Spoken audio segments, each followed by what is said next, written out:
The Dark Lord Sauron was overthrown that day, and the One Ring slipped from his iron grasp. And with its loss, Sauron was at last undone. But the power of the ring was not destroyed, and for as long as the ring exists, the spirit of Sauron lives on in our world. But the ring refused its new master and was lost, and for 2,500 years, Middle-earth was free of its evil.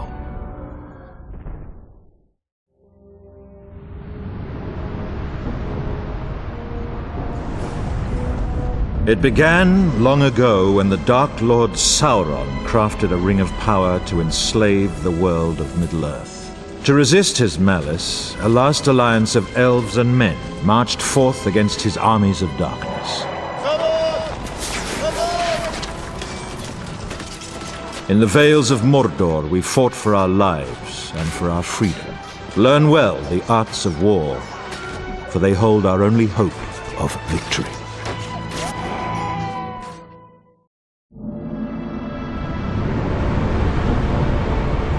In the Third Age, war came again to Middle-earth, as the will of Sauron searched anew for his ring.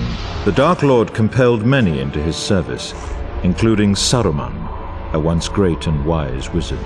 Thus war came to Rohan, forcing King Theoden to seek refuge in the fortress of Helm's Deep. And now a vast army shall assault these ancient walls with siege ladders and war machines. To survive, the defenders must hold the deeping wall and the gate to the keep, but all must beware the devilry of Saruman's devices.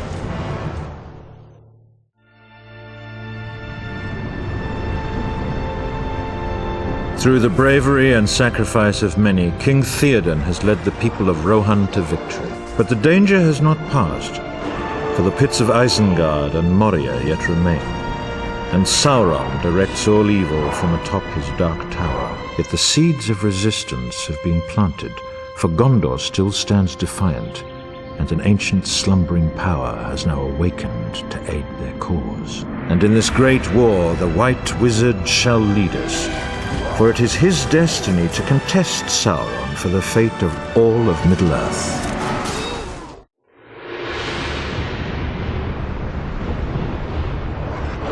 Trusting his army had destroyed Theoden's people at Helm's Deep, Saruman believed himself secure in his tower of Orthanc. But the ringed walls of Isengard proved no defense against the vengeance of Ents and men. And within Saruman's pits, many wrathful Rohan prisoners awaited liberation, while his machineries belch foul vapors. Above, Saruman directs his defense and marshals his sorcery, for the battle is far from certain. And now Ent and Rohirrim alike must face Saruman's wrath.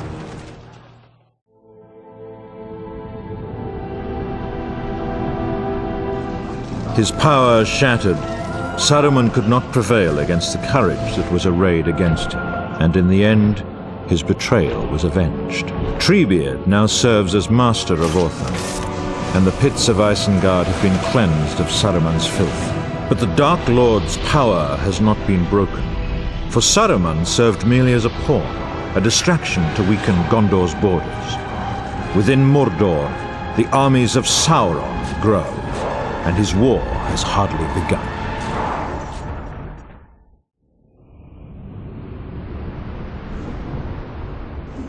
To the north, the mines of Moria also grow ever more deadly.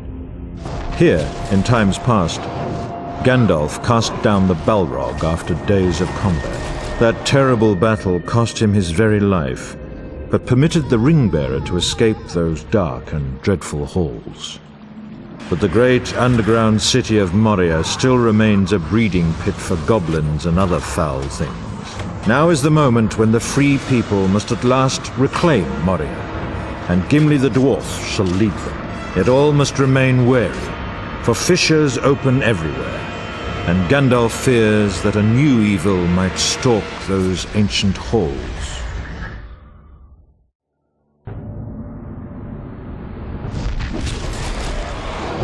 At last the Balrog of Morgoth is broken and has been cast down, returning to the bottomless pits of Moria. The ancestral home of the dwarves has now been reclaimed, and the creatures that infested it flee our wrath. But Moria's liberators dare not tarry, for the Dark Lord Sauron has now unleashed his armies upon the world, and all the free people must hasten to its defense.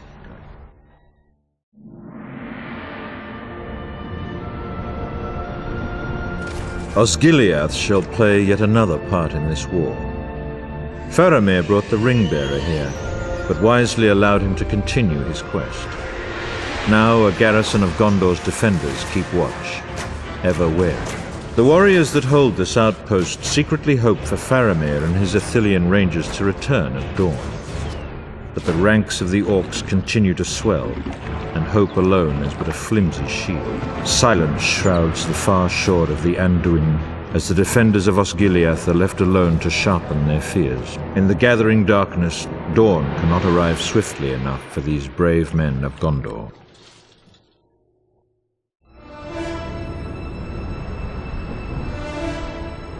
Faramir fights valiantly against the forces of Mordor, but his warriors cannot all stand before the relentless tide. Many share a grim fate, and few survive the onrushing horror.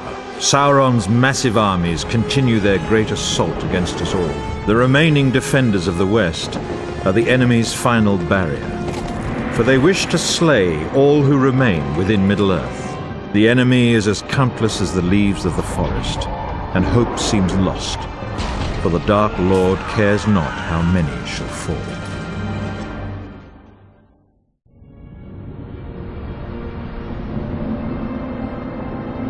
Now the darkness falls upon Gondor, and Minas Tirith is encircled by a ring of iron-shod malice. Great siege towers lumber towards the beleaguered walls, each burdened with a deadly orc horde. Upon the main gate, the Dark Lord unleashes Grond, a terrible battering ram of wolf-like wrath. For hope of victory, Gondor's warriors must hold each ring of their city for as long as they're able, before retreating deeper within their burning citadel.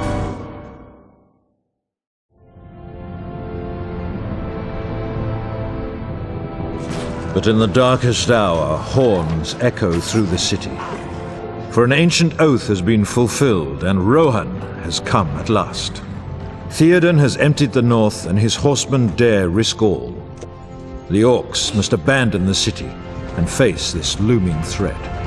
And now, upon the open fields of battle, shall the fate of Gondor be decided.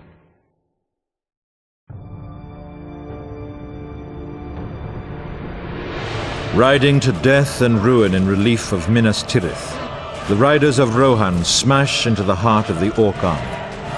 Nothing upon the fields of Pelennor can resist their fury. Beset on all sides by siege towers and great war beasts, Theoden's brave warriors must also overcome an endless tide of orcs and warg riders. But should the Rohirrim do sufficient damage to Sauron's armies, surely the Witch King shall be drawn forth. His defeat would turn the tide of battle, for it is said that fear binds them to his cause.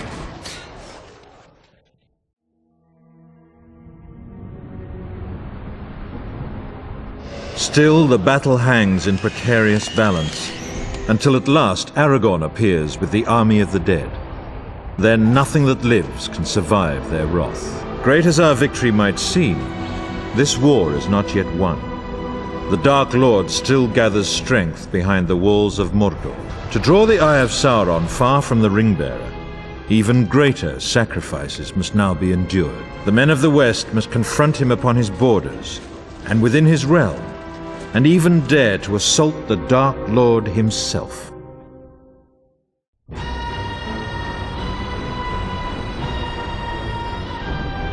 In ages past, the Dark Lord seized Minas Morgul and corrupted it with vile sorcery.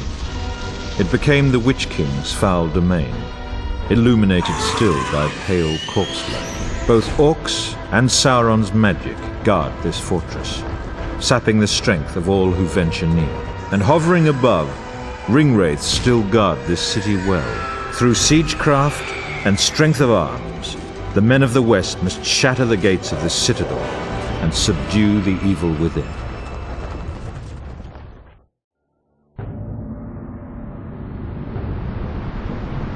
Brave warriors drove many foul creatures from Minas Morgul, but the evil that taints this city cannot be fully cleansed. Even should the city be razed, no man would dare dwell there so long as Sauron still lives. So our ordeal is not yet concluded. For to defeat Sauron utterly, the Ring-Bearer must first destroy the One Ring in the fires of Mount Doom.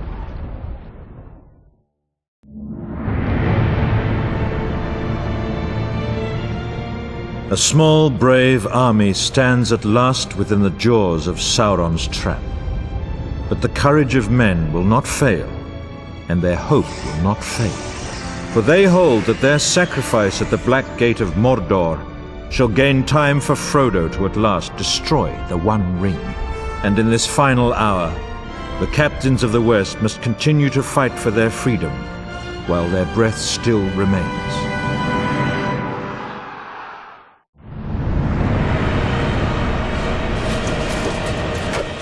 There was no hope of survival in that final hour for any who stood upon the battlefield, yet they did not despair.